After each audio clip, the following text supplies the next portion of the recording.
চট্টগ্রামের পটিয়ার সাবেক সংসদ সদস্য ও হুইপ শামসুল হক চৌধুরীর ব্যক্তিগত সহকারী এপিএস নূর উদ্দিন রশিদ চৌধুরী ওরফে এজাজ চৌধুরীকে গ্রেপ্তার করেছে খুলশী থানা পুলিশ।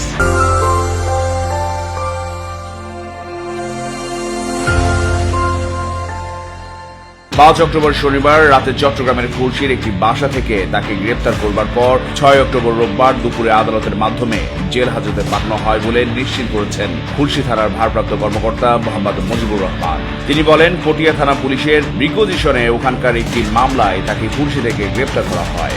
এজাজের বাড়ি পটিয়া উপজেলার কুসুমপুরা ইউনিয়নের 6 নম্বর ওয়ার্ডে। তিনি ওই এলাকার হরিণখাইন গ্রামের মৃত আব্দুল মালেক চৌধুরীর ছেলে। সরকার দলীয় হুইপ ও চট্টগ্রাম 12 আসনের সংসদ সদস্য শামসুল হক চৌধুরীর ব্যক্তিগত কর্মকর্তা পিএস এজাজ চৌধুরী পটিয়া উপজেলা আওয়ামী লীগের সাংগঠনিক সম্পাদক। পরে অবশ্য তাকে বহিষ্কার করা হয়। 2017 ও 2022 সালে ইউপি নির্বাচনে এজাজ নৌকার বিরুদ্ধেও স্থানীয় নির্বাচনে প্রতিদ্বন্দ্বিতা করেন। গত 18 জুলাই চট্টগ্রামের পটিয়ায় বৈষম্য বিরোধী ছাত্র আন্দোলনে শিক্ষার্থী ও বিএনপি নেতাদের উপর আওয়ামী লীগ ও সহযোগী সংগঠনের নেতাকর্মীদের হামলার ঘটনায় গত 20 আগস্ট দায়ের করা মামলার 16 নম্বর আসামি এজাজ।